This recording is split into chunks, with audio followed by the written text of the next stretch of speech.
Ok, déjà, c'est vrai, ça n'a pas été évident, ça n'a pas été facile. J'ai traversé beaucoup de choses. Et c'est ça qui m'inspire un peu dans l'écriture, parce Oui. que ça fait ressortir beaucoup de... J'avais besoin d'exprimer certains ressentis que j'avais accumulés pendant toute la période depuis... tout commence même depuis la fin du secondaire. Parce que pendant l'université, déjà, tu es, entre guillemets, abandonné à toi-même. Et puis, il faut en même temps être dans les études, essayer de tacler quelque Ah chose ben, c'est de le mot gauche à droite, exact. quoi. Oui. Voilà. Essayer de tacler quelque chose là. Et puis, bon, quand tu finis même, tu te retrouves toujours abandonné à toi-même parce que chez nous ici, il faut toujours que quelqu'un te tienne la main. On se retrouve abandonné à nous-mêmes. Donc, du coup, j'ai accumulé beaucoup de petits boulots. Oui. Je crois que mon boulot le plus stable est encore très récent. Hein. Donc, franchement, je sors de très loin. On va en parler dans cette émission. Vous êtes diplômé en sciences économiques, c'est bien ça? Oui, bon, plus précisément à MCV, Oui. Marketing, Commerce, Vente. D'accord. Vous avez quel Un niveau master, d'études? un master. Un master 2. Oui, oui. Et nous avons une jeune dame qui, elle, est encore vraiment dans le secteur informel. C'est votre sœur, c'est Christine Magnessop qui est ici. Bonsoir Christine. Bonsoir madame. Comment allez-vous? Je vais bien. Et comment se passe votre activité? Comment s'appelle votre activité d'ailleurs? Ah, mon activité, bon, en fait, je fais dans le secrétariat. Mhm. Je fais dans le secrétariat bureautique, en fait. Mhm. Et je suis, en fait, ma formation, je me suis formée en biochimie. J'ai un master 1 en biochimie. Et puisque ce n'est pas toujours facile, oui, j'ai donc décidé de me performer, en fait, en secrétariat bureautique. Et ça se passe bien? Ça se passe très bien. D'accord, bienvenue à vous, ma très chère. Voilà. Alors, moi, j'aimerais tout d'abord m'adresser à Sorin, voilà, Sorin Zali, naturellement, qui parlait du ressenti. C'est vrai, lorsqu'on a parcouru quelques étapes dans le cadre de la recherche d'emploi, on tombe finalement dans l'informel, sans doute. Alors, c'est un dernier recours. Peut-être, je devrais d'abord m'adresser à l'économiste. Non, c'est-à-dire qu'il faut, je crois, dans un premier temps, chercher à comprendre le pourquoi du secteur informel, ou alors le pourquoi du gonflement de l'informel, ou alors de l'activité informelle dans notre économie. D'accord, pourquoi justement? Il faut chercher à comprendre. De manière globale, il faut savoir que les raisons qui amènent le secteur informel à être trop important se déclinent sous plusieurs angles. Ça traduit d'abord l'échec de la structuration du secteur formel. Ça veut dire que lorsque le secteur formel n'est pas bien structuré pour permettre aux gens d'avoir des emplois décents et de mener des activités formelles, alors le dernier rempart, le dernier recours reste le secteur informel. Parce que vous verrez, et il vous le dira, elle vous le dira aussi, déjà qu'elle vous l'a dit, on va dans le secteur informel lorsqu'on n'a pas trouvé, n'est-ce pas, mieux dans le formel, lorsqu'on n'a pas pu s'insérer dans le secteur formel. C'est de ça dont il est question. Alors, nous pensons que, entre autres raisons, en dehors du fait que l'État n'a pas pu mettre en place je veux dire, les politiques publiques en même de pouvoir structurer le secteur formel, il y a également un problème qui est l'inadéquation entre la formation et l'emploi. C'est-à-dire que parfois, elle vous dit qu'elle a un diplôme en biochimie. Mais alors maintenant, est-ce que l'État, avant d'ouvrir certaines filières, a pris des dispositions pour se rassurer qu'in fine, au fin du parcours universitaire, est-ce qu'il y a des structures qui exercent dans ce métier et qui vont absorber les personnes qui ont été formées? Ça, c'est la première question. Maintenant, la deuxième question. Lorsque nous parlons n'est-ce pas, des activités économiques formelles, je vous ai dit que ça s'organise dans 3 secteurs. Le secteur primaire, il faut le dire, vous allez me permettre, je connais que votre auditoire cible, donc je vais parfois définir un peu certaines choses. On va le faire. Voilà. Oui. Donc, je disais, dans le secteur primaire, par exemple, où vous avez l'agriculture, vous savez que chez nous au Cameroun, l'agriculture reste encore au niveau très très bas. Basique. Même là encore, ça se fait de manière informelle. Vous avez l'exploitation forestière qui malheureusement est restée, je vais dire la chose, des expatriés uniquement. Vous avez l'exploitation minière qui n'est pas la chose la mieux partagée chez nous. Vous avez la pêche qui est presque inexistante chez nous. Maintenant, vous avez le secteur secondaire qui parle de la transformation. Ça n'existe presque pas chez nous. Si oui, à échelle très très réduite. Maintenant, vous avez le secteur tertiaire qui parle de voilà, commerce, services, industrie, assurance, banque, qui est le secteur peut-être le plus en vue, mais aussi qui n'est pas très organisé de manière à pouvoir absorber, n'est-ce pas, tous ceux qui sont formés. Voilà donc le problème dont il y a. Cet échec-là des politiques publiques pour pouvoir organiser, structurer les secteurs. Il y a un problème d'orientation aussi, peut-être? Il y a un problème d'orientation, pas seulement, parce que vous verrez que même dans les secteurs où vous pensez que les gens ont été bien orientés, si vous allez voir, vous verrez qu'il y a trop de diplômés dans ce secteur-là, mais qui ne trouvent pas d'emploi. Donc forcément, c'est un problème aussi de formation, parce que très souvent chez nous, les gens sont formés non pas pour créer de la richesse, mais beaucoup plus pour consommer la richesse en tant qu'employeur, en tant qu'employé. Voilà, alors, Soran, on parle de ce secteur informel qui est pourvoyeur d'emploi. D'ailleurs, Edmond Kouyaté nous l'a dit, et pourtant considéré par certains comme le métier de petites gens. Alors, vous avez tantôt parlé du ressenti accumulé. Alors, comment est-ce que ça se passait? Est-ce que vous aviez l'impression d'être justement quelqu'un de tout petit parce que vous étiez dans l'informel tout le temps? En fait, je pense que en pratiquant le secteur informel, c'est beaucoup plus l'instabilité qui est...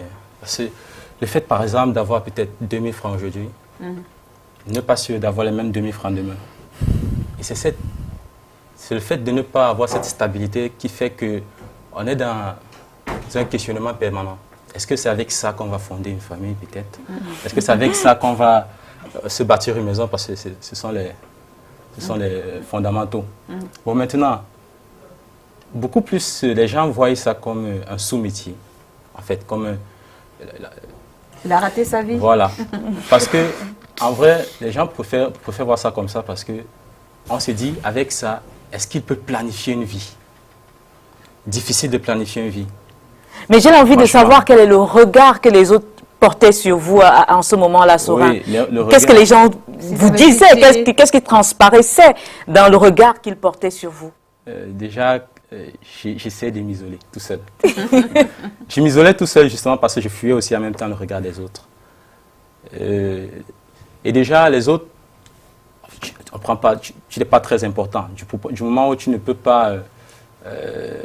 contribuer à sur quoi que ce soit, par exemple.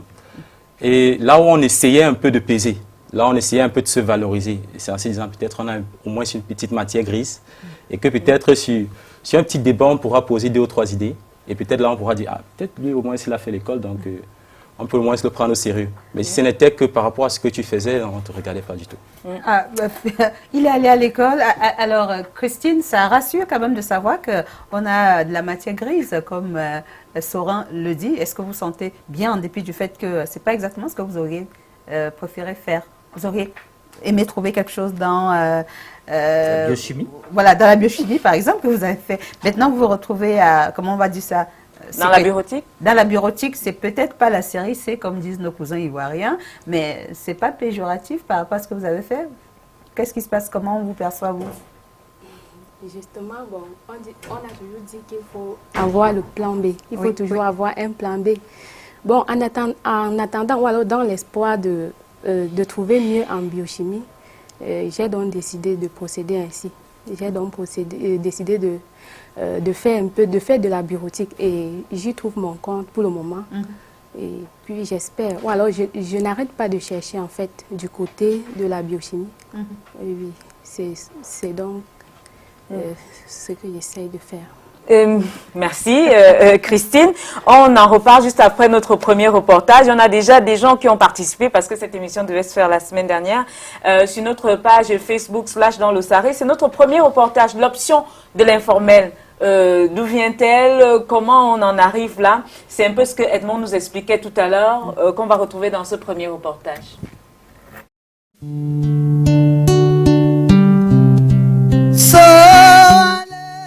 Alexis Ngoupeyou est titulaire d'un diplôme supérieur en bâtiment. Après avoir cherché du travail pendant plusieurs années, il a préféré, comme on le dit dans le langage des jeunes, se chercher. Avant d'arriver là aussi, j'ai aussi essayé des concours. J'ai essayé des concours, bon. J'ai fait même l'armée qui n'a pas marché. J'ai essayé les eaux de forêt, j'ai essayé la douane. Donc, vous savez comment le système est. Il faut toujours une relation pour que ça puisse marcher. Ça n'a pas marché. Bon, je me retrouve là pas de ma volonté, mais je me suis habitué et aujourd'hui, je ne manque pas de quoi manger le matin. Donc, je ne me plains pas. À mon niveau, je ne me plains pas trop. Trouver du travail n'est pas chose aisée au Cameroun de nos jours et Alexis l'a compris. Si je suis arrivé jusqu'ici, c'est parce que j'ai décidé de sacrifier beaucoup de choses que certains jeunes aujourd'hui ne veulent pas faire.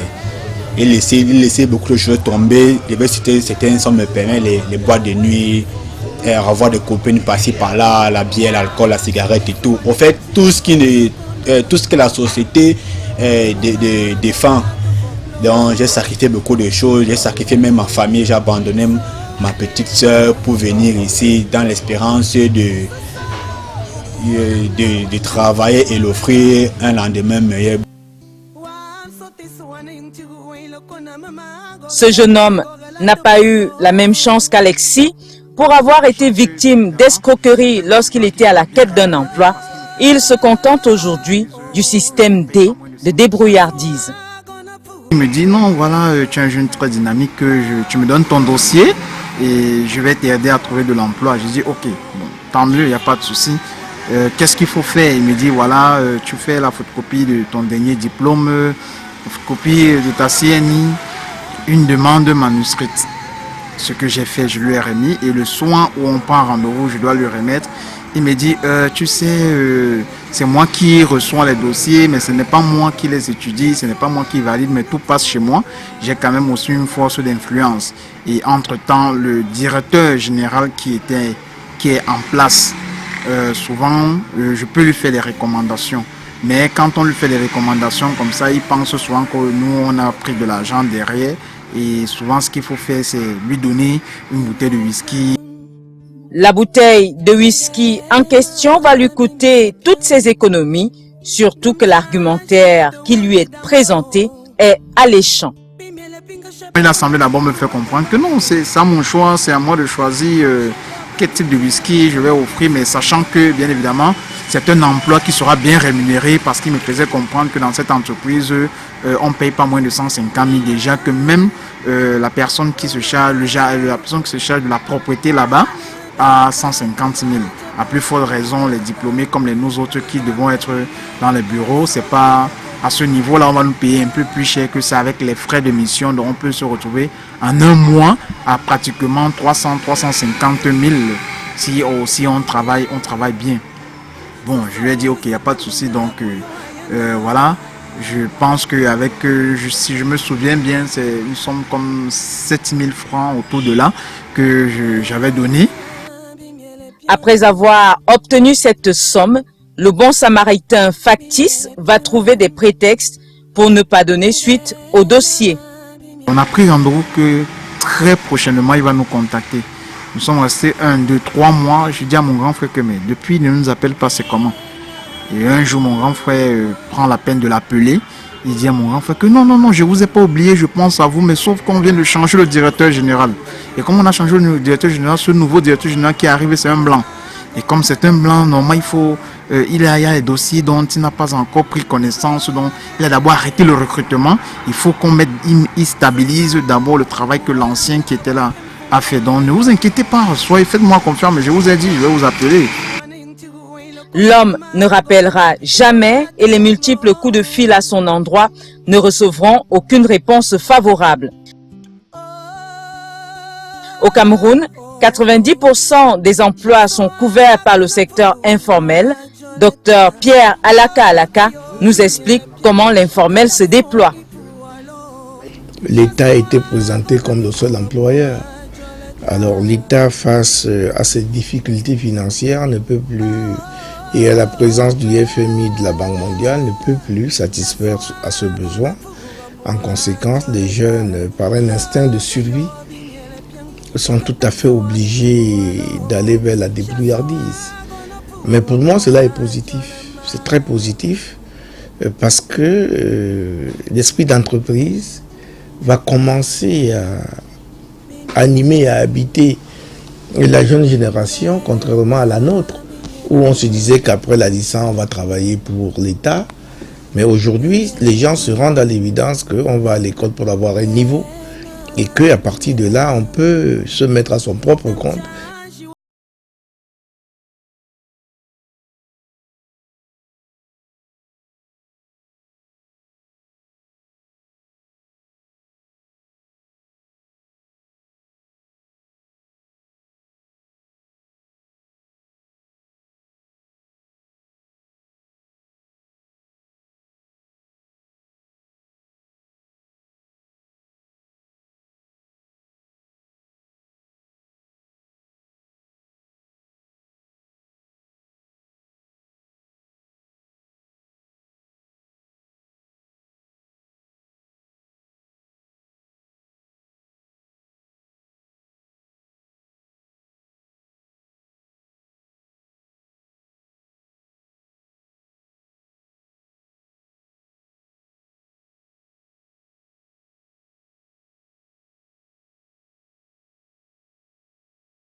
il y a le loyer qui t'attend, il y a tout un tas de factures qui t'attendent et que tu ne peux pas gérer, tu ne peux pas planifier la résolution de cette facture. Tu ne peux pas planifier que bon, ici, d'ici tel jour, j'aurais payé mon loyer parce que tu n'es pas sûr de tes revenus. C'est ce qu'on appelle la précarité. La précarité. On vit dans la précarité. Et c'est ça qui fait... C'est-à-dire qu'il n'y a pas une source de revenus stable. Il n'y a pas une source de revenus régulière. On peut aujourd'hui gagner 10 000 et 3 jours, on ne gagne rien. Une semaine, on ne gagne rien. On n'est pas sûr que tous les jours, on va avoir un minimum de rentrée d'argent. Donc du coup, on vit dans la précarité. C'est même ça le sens de la précarité. C'est-à-dire vivre aujourd'hui sans savoir à quoi va ressembler demain. C'est ça le problème. Mais est-ce que c'est ce qui fait en sorte que certaines familles ont un regard de travers sur les acteurs du secteur informel? On va le voir dans le deuxième reportage. Et moi, je peux bien comprendre le problème du regard social sur les acteurs du secteur informel. Il faut dissocier les deux catégories qui sont dans le secteur informel. Vous avez une première catégorie qui sont ceux-là qui n'ont pas eu la chance d'aller à une école. C'est-à-dire, carrément, ils se sont levés un matin, ils se sont mis dans la mécanique, dans la vente de Est-ce que ça fait moins mal peut-être? Oui, ceux-là par contre, ils assument plus facilement. Vous voyez, ils assument parce que dans leur tête, ils ne développent rien d'autre. C'est depuis toujours un moyen de subsistance et on assume, on en est même fier.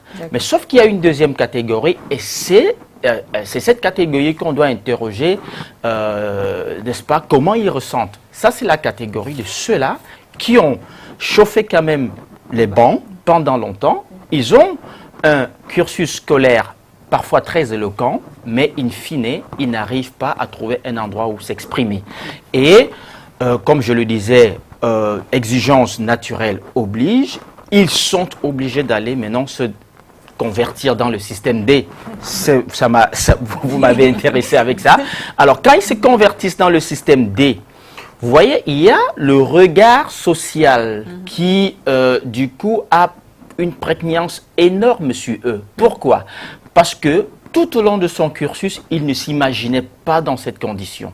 Et c'est lui qui fuit le regard social, quand bien même ce regard social n'a rien à faire avec lui. C'est-à-dire que chaque fois... Ça rejoint ce que nous disait voilà, tout à l'heure. À chaque fois, je ne sais pas s'il fait la sauvette, ou il vend, ou il fait de la moto, il a toujours peur de croiser le regard de quelqu'un qui avait beaucoup de respect pour lui, d'un camarade qui avait pourtant beaucoup de respect pour lui parce qu'il était brillant.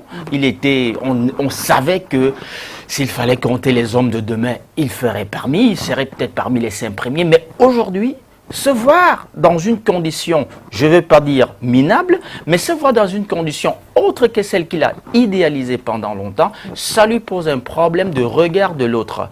Et du coup, ça fait qu'il se renferme sur lui et il a tendance à fuir le regard social. Alors Christine, elle continue de chercher de l'emploi dans le domaine de la biochimie.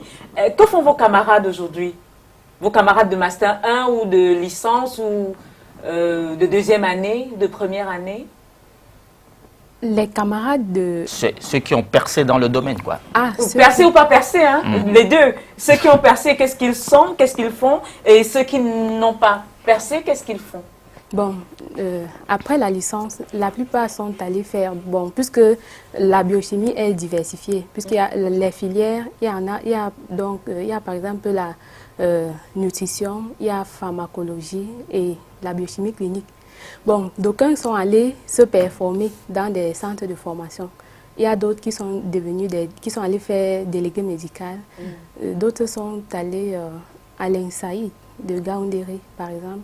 Et il y en a qui sont allés faire master professionnel. Bon, ça c'est après la licence, ou même après le master 1. Ils sont allés faire master professionnel et qui sont eux aussi en train sûrement de chercher l'emploi eux aussi. Oui. Donc, tout le monde est pratiquement dans la recherche de l'emploi en ce moment. Peut-être que d'autres sont... Est-ce que vous en avez vu qui ne recherchent pas de l'emploi et qui en ont trouvé déjà? Ah, bon, il y en a qui sont... J'en connais qui sont, par exemple, des enseignants ou alors des enseignants vacataires, bien sûr. Ou d'autres aussi, peut-être une ou deux qui sont peut-être allés faire l'école normale. Oui. Il y en a également qui qui ont viré, qui ont carrément viré pour aller faire... Des reconversions? Oui, pour aller faire la gestion, peut-être une formation en gestion, puisque dernièrement, je rencontrais un camarade qui me dit qu'il travaille à Express Union. Donc, lui, je ne sais pas, peut-être c'est toujours avec le master qui s'est retrouvé, notre master qui s'est retrouvé là-bas. D'accord. Alors Christine, est-ce que vous avez eu affaire à cette bouteille de whisky dont on nous parlait dans le reportage? Est-ce que dans votre quête, votre recherche d'emploi, il y a eu ce type de blocage où on vous demandait de donner une somme que vous n'aviez pas déjà? Peut-être vous avez des camarades ou... Peut-être que ce n'est pas concrètement ça, mais on rencontre des barrières d'autres genres. Oui. Quel type de barrières? Moi, par exemple, j'ai eu plusieurs possibilités de trouver d'emploi dans des structures où c'était pas facile, puisque la personne a, par exemple, la possibilité de t'embaucher, mais il ne veut pas te donner cette faveur-là comme ça pour rien. Qu'est-ce qu'il va en échange? Des faveurs sexuelles? Ça, c'est évident. Oui. Bon, c'est récurrent, on va le dire. Ok, on va suivre notre deuxième reportage. Avant de prendre cette réaction qui vient d'arriver, coup d'œil sur la perception des acteurs de l'informel.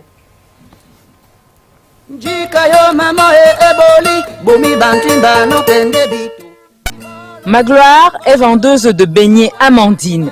Même dans son pire cauchemar, elle ne s'était jamais imaginée en train d'exercer cette activité. Dans ma famille, on ne savait pas que moi je pouvais me mettre à vendre un jour. Parce que quand ils partaient en congé, on me donnait même les yaourts que va vendre. J'avais un peu honte. Quand ma famille me regarde aujourd'hui, je me bats, je cherche l'argent. Quand les gens disent seulement waouh, on ne savait pas que tu devais arriver jusqu'à ce niveau. Ils disent seulement que ce sont les étapes de la vie. Je vais faire comment? Le compagnon de Magloire est au chômage et c'est elle qui subvient aux besoins de sa famille, ce qui n'est ni du goût de ses parents, encore moins de son goût à elle. Juste dans ma famille n'est pas trop apprécié puisque comme tout dépend de moi. Dans le couple, je ne suis pas encore dans le... Je ne peux pas dire que dans ce couple, moi je ne vois pas que ça va aboutir à quelque chose. Parce que quand je vois le tas de vie, je n'espère pas, comme Dieu fait souvent les miracles, peut-être il va faire les miracles. Mais quand je vois l'état de vie économique, je ne sais pas si ça va aboutir à quelque chose. On dirait que je cours dans le sac. Djoukoumé Tiani, quant à lui, est vendeur de casquettes depuis 6 ans. Il s'est lancé dans cette activité alors qu'il était encore élève. Au fil des années, son plan de carrière n'a pas plu à sa copine. Cette fille-là, j'ai connu à soi. Après, il y a eu certains petits embrouilles qu'on a eu à lancer le concours de presque 1800 élèves gendarmes. Elle a eu à construire ses dossiers et déposer. Moi, par contre, j'attendais aussi qu'on puisse lancer pour moi, comme on le fait entre-temps chaque année. Bon, après qu'elle a composé, elle a réussi, bon, elle s'en est allée du côté de Koutaba. Bon, après sa sortie, elle se disait par contre qu'elle devait directement me retrouver à l'INSET. Mais quand l'échec est arrivé, que j'ai plutôt continué dans le même métier, ça allait amener un peu à changer d'avis. Djoukoumé n'était pas très apprécié de sa belle famille et on le lui faisait savoir. La famille me regardait un peu comme si je n'étais rien à cause de ce que j'ai fait. Que comment est-ce qu'une fille, comme elle peut faire les études si belle, peut faire les études, finir normalement et se retrouver aujourd'hui avec un bon matricule et se retrouver avec un vendeur de chapeaux. Donc c'est un peu comme ça que la famille a eu à me prendre. Ces gens-là ne m'aimaient pas d'abord pour ce que j'ai fait. Si réellement je faisais quelque chose un peu plus bien que ça, c'est qu'il est su devant que j'allais être un peu plus important. Il compte se battre via son travail afin de reconquérir sa dulcinée. J'essaie un peu juste de me battre ici et de pouvoir un peu garder et un peu avoir plus d'argent pour voir si réellement c'était pour moi, je peux encore me battre, combattre, faire tout et tout pour récupérer vraiment cette fille-là puisqu'elle est beaucoup aimée. Et je continue même d'ailleurs. Le regard dynamique et entreprenant qu'ont les économistes sur le secteur informel n'est pas le même que celui des familles. Cette perception part d'un fait, c'est du vécu des familles. Qu'est-ce que les familles ont comme l'expérience des activités informelles? Lorsqu'on parle de l'emploi, du travail en général dans notre contexte, il faut retenir que lorsqu'un jeune exerce une activité, lorsqu'il a une occupation, on réfléchit en termes de carrière. Alors, vous allez voir une famille se poser une question, si quelqu'un demande la main d'une fille de cette famille, elle vous dira qu'est-ce qu'elle fait. Les premières questions qui se posent concernant les gendres du secteur informel sont d'ordre matériel. Une idée de l'intérêt matériel qui se cacherait quelque part. Mais c'est parfois un souci de sécurité, de garantie par rapport à l'avenir de leur fille. Est-ce qu'on peut, par exemple, passer toute la vie à se débrouiller? Il y a un problème. Une vie de famille, c'est une vie où les gens sont appelés à se reproduire quand ils auront des enfants. D'abord, ils vivent comment? Étant déjà seuls, avec des charges, qu'est-ce qui va se passer? Donc, c'est cet avenir qu'on essaie de construire, on essaie de se projeter, et c'est pour ça que vous voyez un peu ces imaginaires que les familles construisent autour de la débrouillardise. L'informel est un pourvoyeur d'emploi au Cameroun. Cependant, dans des familles, ces acteurs bénéficient d'une appréciation mitigée.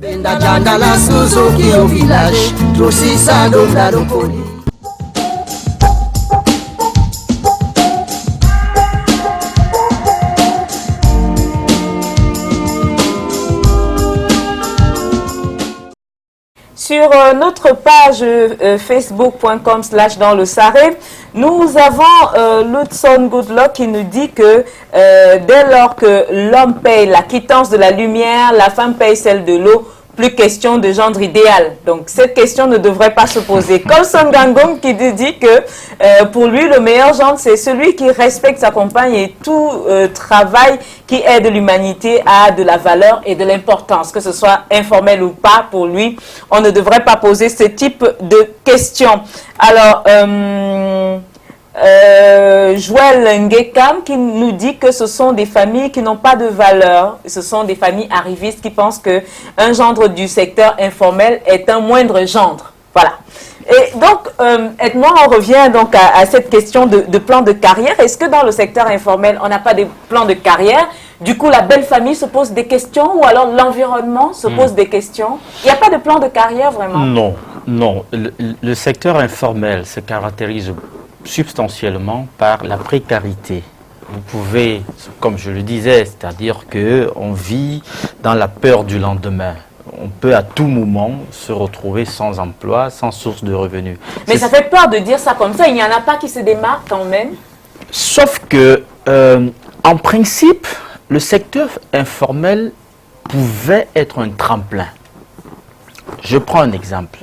Lorsque vous commencez à faire une activité qui vous donne, je crois, je vais dire quoi, peut-être 5 000 tous les jours, vous pouvez vous organiser de manière à pouvoir épargner 2 000 francs, par exemple. Mais sauf que, pour que vous envisagiez rentrer dans le secteur formel, c'est-à-dire que si au bout de 5 ans, vous avez thésaurisé, je crois, je peux dire n'importe quel montant qui puisse vous permettre de vous lancer dans une activité, cette fois-ci formelle, vous allez rencontrer d'autres blocages. C'est pourquoi il est question que l'État structure. On va revenir là-dessus. Oui. Parce que il y a une question, par exemple, la rigidité fiscale et sociale, c'est-à-dire qui se traduit par des taux élevés. Imaginez-vous que un jeune garçon qui a pu, par exemple, thésauriser au bout de 5 ans la somme de 2-3 millions de francs CFA et qui se dit, je veux me lancer maintenant dans une activité formelle. Il n'a pas encore ouvert la porte que déjà le fisc est là, les charges énormes sont là. Au bout de 6 mois, il ne tient plus et il rentre dans le secteur informel. Il y a un autre problème, c'est que on n'est pas dans un système, malheureusement, où les gens ont accès au crédit.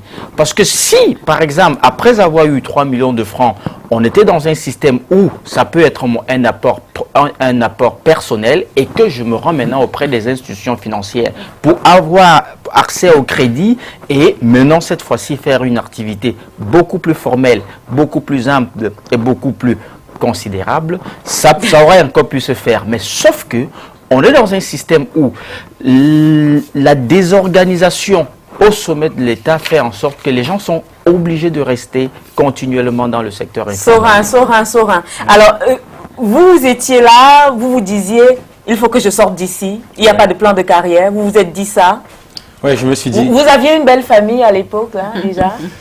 Bon, il faut trahir, maman est en train de regarder. J'avais des petites. Et ça se passait comment? Est-ce qu'on regardait, on se disait, qu'est-ce qu'il fait? Oui. Vous êtes passé par quoi déjà? Quelles sont les activités que vous avez menées? Déjà, j'ai commencé, la toute première activité, c'était vendre des sacs à main. D'accord, ok. Je vendais les sacs à main des femmes en marchant avec. Ensuite, j'ai poursuivi par... j'ai déchargé du ciment à Afrique Construction. D'accord. Donc, j'ai été des chargeurs de ciment à Afrique Construction. Et puis, j'ai poursuivi par les répétitions. J'ai fait des répétitions. J'ai vendu même des beignets avec des seaux dans les marchés. Je crois qu'il y a même certaines femmes qui seront assises là, qui vont me reconnaître. Ouais. Et puis, j'ai été agent de sécurité même. Ah, ça... J'ai traîné... Ouais. Il y a de quoi écrire un livre. Non, voilà. On peut dire qu'il a roulé sa bosse. Et donc, quel est le regard qu'on portait sur vous je ne sais pas, votre petite amie ou la famille de votre petite amie, si elle vous connaissait? Déjà, la petite amie était du genre, à un moment, première chose, tu fais quoi dans la vie? Et si ça devient compliqué pour elle de comprendre, elle ne veut plus savoir, elle veut juste que, bon, de toute façon, il faut de l'argent. Point barre. À la fin de la semaine. Savoir si tu... Peu importe ce que tu fais. Moi, je veux de l'argent fin de semaine, fin du mois et tout, bon. Parce que quand elle essaie de réfléchir que bon, s'il fait ça, il peut gagner combien et puis ça va donner combien? Parce qu'on vous connaît, les femmes sont calculatrices. Et aussi, est-ce qu'elle n'avait pas de honte des fois de vous présenter à ses copines, surtout lorsque vous vendiez des beignets? Il y a une même qui a refusé de me présenter à ses parents. Ah, d'accord. Oui. Parce que, oui, elle a refusé, elle a dit non, tu viens pas à la maison. Et pourquoi? C'était la raison, c'était quoi? C'est vrai, elle a formaté une raison comme quoi, bon, il faut pas qu'il...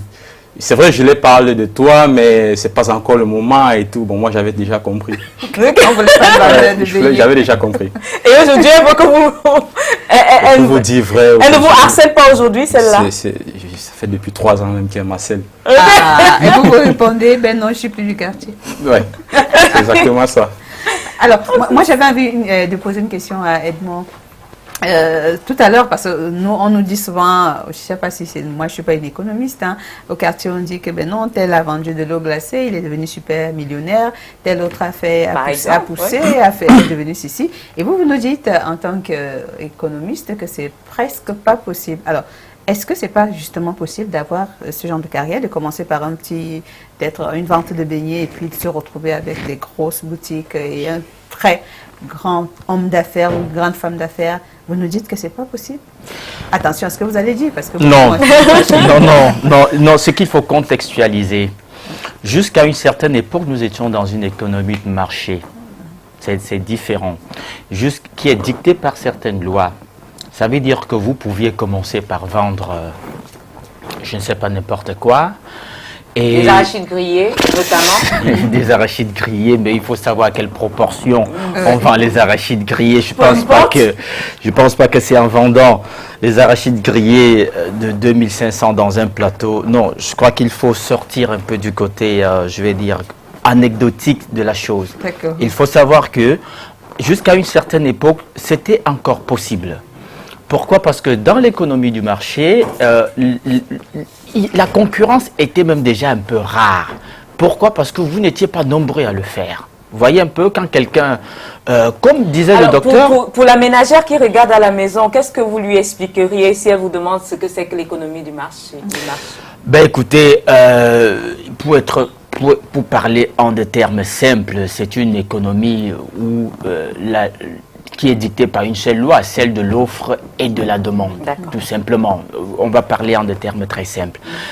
on est passé à un autre type d'économie, cette fois-ci beaucoup plus libérale, où le principe c'est la concurrence et la compétitivité. Ça veut dire que à peine vous avez commencé à vendre le téléphone, le lendemain vous voyez 10 personnes autour de vous qui vendent. Donc à l'époque, comme je dis, il n'était pas nombreux qui s'est jeté dans les petits métiers. Vous voyez, comme disait le docteur Alaka, il fallait pousser l'enfant à l'école. Et je vais vous raconter une chose. Le regard commence à partir de là. Le regard qu'on jette sur les gens commence à partir de là. À une époque, le défi, c'était de mettre son enfant au lycée. On ne mettait que les fainéants au CETIC. C'était ça le problème. Je me souviens même à une époque, nous on définissait CETIC comme collège des enfants têtus et machin. On avait tout un tas de trucs comme ça de préjugés. Mais alors, c'était la fierté d'un parent de dire mon enfant est au lycée. Donc, à partir de là, vous voyez ce qui conditionne, n'est-ce pas, la pensée du parent dans la formation de son enfant. Il faut qu'il devienne avocat, il faut qu'il devienne médecin, il faut qu'il devienne banquier, il faut qu'il devienne. Alors, si vous prenez, je prends un exemple, vous appelez un enfant qui a une licence et un autre qui a un cap ou un bac en menuiserie, on ne va pas le regarder. Même jusque-là, le regard n'est pas bon sur lui. Mais quand vous dites il a une licence en droit, ah ben ça va, voilà quelqu'un qui a de l'avenir. Ça c'est tout de suite. Ah ben écoutez, si vous appelez les deux enfants et vous dites à une maman, j'ai deux garçons, à qui voudrez-vous bien donner la main de votre fille? Celui-ci, il a une licence en droit et l'autre, il a un bac en menuiserie ou en mécanique. Elle va dire menuiserie. Pourquoi? Parce que dans sa tête, le menuisier, c'est le menuisier du quartier qui passe le temps à raboter, à couper à la scie. Et elle ne voit pas la menuiserie comme une activité formelle ou, in fine, respectable. Elle ne voit pas ça comme ça. Mais le licencié, ah ben ça c'est un futur avocat, ça c'est un futur conseil de ceci, des titres un peu ronflants. Voilà ce qui plombe la société. Et du coup, ça pose un problème d'orientation, un problème de formation, et quand il y a inadéquation entre ce que le marché demande en termes de main-d'œuvre et ce que nous formons, évidemment, nous allons nous retrouver dans des situations compliquées. C'est un peu la situation du Cameroun en ce moment quand même, non? On va revenir dessus à la troisième partie. Christine, est-ce que le regard que l'on porte ou que l'on portait sur Sorin est le même regard que celui que vous avez aujourd'hui? Je suppose que non. Enfin, parce que vous êtes une femme. Est-ce que parce que vous êtes une femme, le regard est différent? Bon, c'est vrai que j'ai toujours eu mes critères en termes de... pour l'homme avec qui j'aimerais être, en fait. Moi, il aurait suffi qu'il soit intellectuel. Peu importe ce qu'il fait. Moi, je sais qu'avec le temps, là, ça va venir. Moi, ce qui compte plus, c'est ce qu'il y a dans la tête. Parce que je sais qu'un intellectuel, même s'il est en train de vendre des sacs à main, demain, il ne sera plus en train de vendre des sacs à main. Alors, le regard qu'on porte sur vous maintenant, si vous avez un copain, sa famille, qu'est-ce qu'elle se dit? Maman, si maman regarde, c'était pas l'objectif. Ce n'était pas l'objectif, en fait. Mais, en fait, ce que je suis en train de faire, ce n'est pas, je ne peux pas dire que j'ai perdu. Oui, puisque je suis en train de me former. En fait, je suis en train de me performer dans un autre secteur qui pourra peut-être demain même plus porter que de la biochimie. Bon, c'est vrai que je ne dois pas oublier, ou alors je ne dois pas négliger la biochimie que j'ai fait. Est-ce qu'à un moment donné, est-ce qu'à un moment donné, Christine, il y a des gens qui vous regardent en se disant vraiment cette école qu'elle a fait juste pour ça? Est-ce que ça vous est déjà arrivé? Là, ça ne manque pas. Mais c'est moi qui sais ce que je cherche. Je sais que avec ce que je suis en train de faire, je pourrais arriver à porter haut ma biochimie que j'ai faite. Oui, parce que, comme m'avait dit quelqu'un, la finalité, c'est vrai que c'est le travail.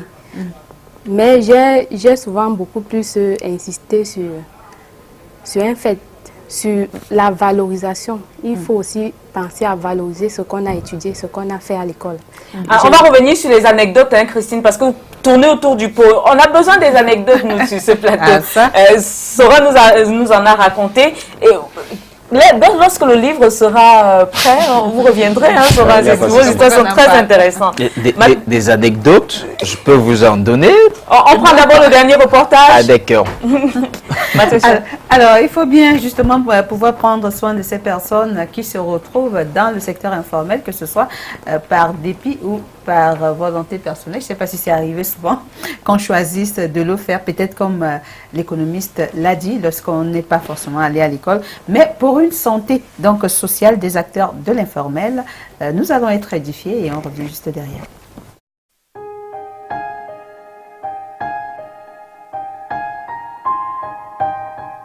La plupart des jeunes Camerounais attendent que leurs conditions de vie s'améliorent.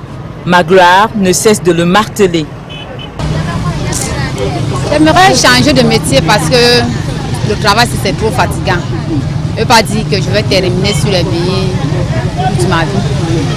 Bon, j'ai fait certains concours que si ça lance, si ça réussit, j'espère quitter là. Contrairement à Magloire, Olivier Sani a trouvé un bon créneau pour la gestion de ses fonds. Je peux épargner 22 000 francs par jour. Je rationnais 2500 après 2 jours. Je gérais les petits factures, l'électricité, l'eau, l'argent du loyer. Valérie Kameni, licenciée en lettres, a la chance de recevoir le soutien de sa belle famille. C'est une complémentarité, on se complète. Je n'ai rien, elle se bat, on se bat. Dans le soir, on se trouve à la maison et puis on vit en symbiose. Il n'y a vraiment rien. Et moi, je l'ai accepté. Et ses parents m'ont aussi accepté, plus ou moins. Ses parents un peu. Donc il y a des moments où c'est fort, sa mère, son père me soutient un peu. Tandis que Nadège, vendeuse d'avocats, soutient son conjoint dans la ration alimentaire. J'ai fait ça parce que j'ai vu qu'il me rationnait 1000 francs et les 1000 francs là ne me donnaient rien à la maison. Il fallait que je fasse tout et tout pour... Donc il rationnait les 1000 francs là, je tressais les gens à la maison, ça m'apportait un peu. Mais comme ma maison est petite, avec les cheveux chaque temps ça me dérangeait. Et là, lui a dit que mettre les avocats si là. Quand ils vendent comme ça là, s'ils me donnent les 1000 francs là, ça va permettre que je comprenne non. Préparer pour que ça nourrit bien la famille dans la maison. Mais le secteur informel souffre d'absence d'encadrement et il est temps que ça change afin que ces acteurs reviennent à la raison. L'attitude des gens, le comportement de ceux qui exercent cette activité. Et je vais prendre un exemple, je n'ai rien contre cette activité. Prenons les mototaximans. Alors quand vous observez la circulation, regardez comment ça se passe. Dès que c'est bouché d'un côté, qu'est-ce qui se passe?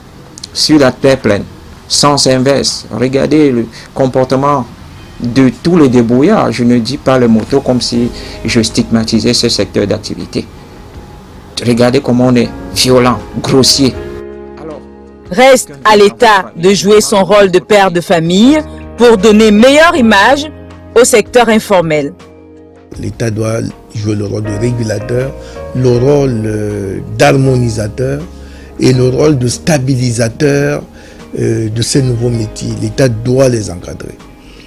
L'État doit les encadrer juridiquement, financièrement et économiquement, de sorte que ce soit de nouvelles poches de résorbation du chômage qui permettent aux jeunes d'être en mesure de s'auto-définir socialement.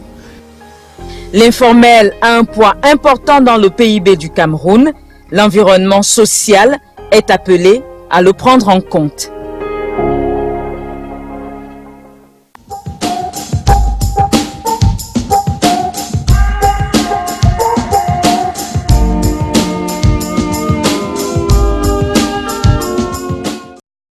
Alors, Joseph Boumba nous dit que l'État n'a pas été prospectif. Il a privatisé les sociétés sans mettre sur pied des mesures d'accompagnement qui consistaient à changer de paradigme de formation. Et donc, il accompagne l'analyse de Edmond et voilà, il dit très belle analyse de Edmond. Joseph Boumba, il s'appelle. Alors, Lachekou KG nous dit que avoir un emploi n'est en aucun cas une garantie. Il vient de perdre son emploi il y a 3 semaines, mais étant mentalement prêt pour le secteur informel, il dit le secteur informel me tient la main en ce moment et pour ma part, dit-il, un plan de carrière est toujours envisageable. La seule difficulté, c'est le crédit. Belle famille ou pas, l'homme doit se battre pour lui et sa famille. Le regard de la société n'est pas notre miroir. Je pense qu'on aurait dû lire ça à la fin pour conclure l'émission, mais bon, on l'a fait bien avant. Sorin, Edmond, on a le côté comportemental des acteurs du secteur informel. Et Sorin, vous disiez, les acteurs du secteur informel sont frustrés, ils subissent des frustrations. Comment ça? En fait, quand vous additionnez le questionnement permanent, le fait de ne pas être sûr de manger demain, vous avez la pression, chaque minute qui passe joue contre vous.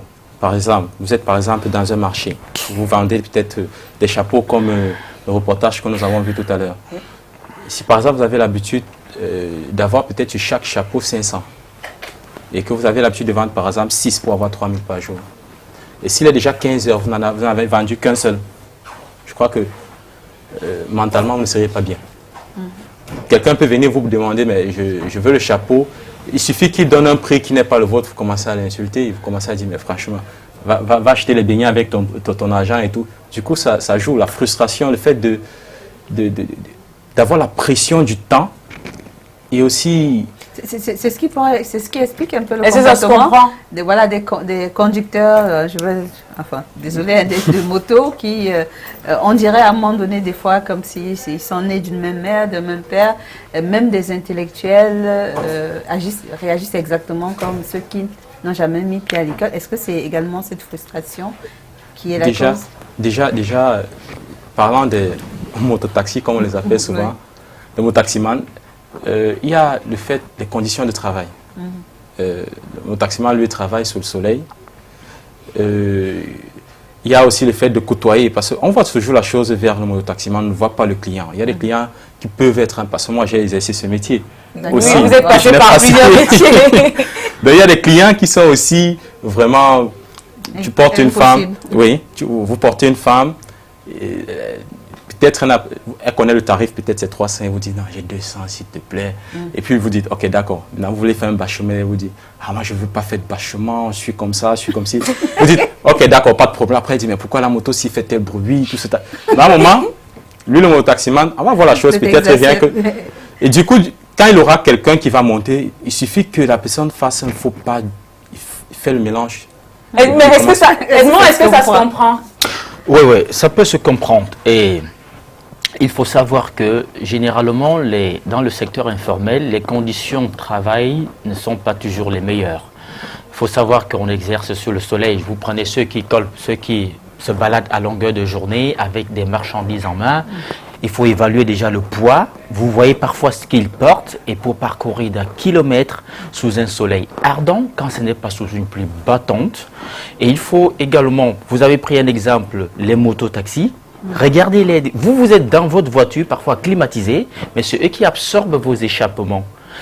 À vos échappements, tout ce qui s'échappe de votre voiture, ils absorbent également le vent qui vient avec le sable. Vous connaissez les conditions à Douala par exemple. Le sable, la poussière, ça, ils absorbent tout ça. Mais je vous dis, ce cocktail-là est beaucoup plus fort que toutes les drogues mélangées. Donc, alors, lorsque, sous cette condition-là, il vous voit dans votre voiture, il a l'impression que vous le menacez, vous êtes bien à bord de votre volant quand vous n'êtes pas couché sur le banquet arrière, lui, il est là, il absorbe tout ça depuis le matin, et que c'est vous qui ne voulez même pas le laisser passer en plus. Votre crédit il a l'impression que le monde lui tombe sur la tête et que tout le monde lui en veut, et tout de suite, il a l'impression que vous êtes l'objet de tous ces malheurs. Ça, il ne faut pas l'oublier. Donc, ça fait que ça modifie sur le plan comportemental, sur le plan physiologique et même anatomique. Il y a un déséquilibre psychosomatique qui fait qu'à tout moment, vous avez l'impression qu'il y a un boulon qui ne tient pas. Donc, il faut les comprendre.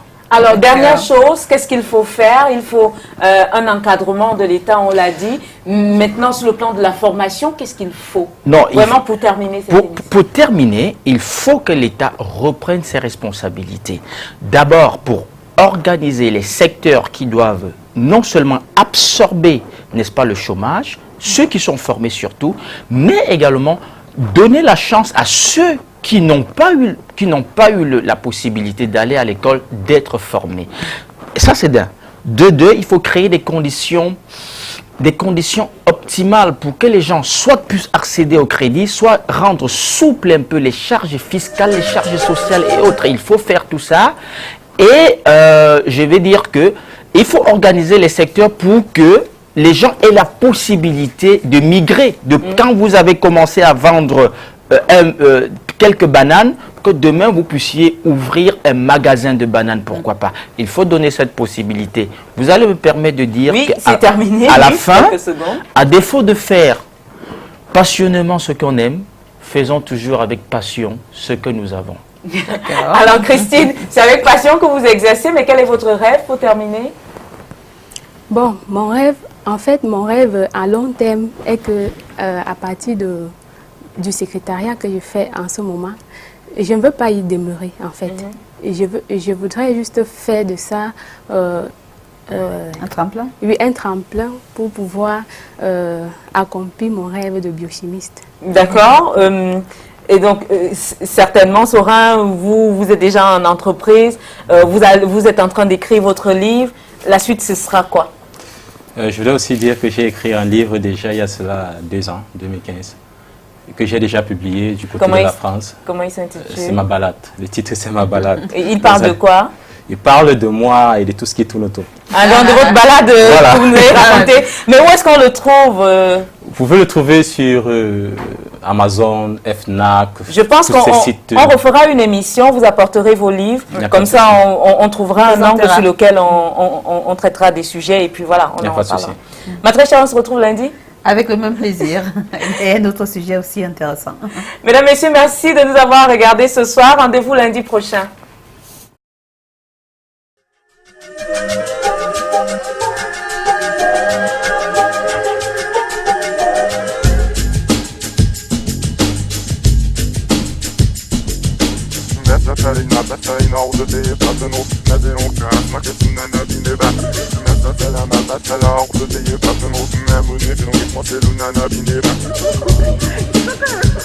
you.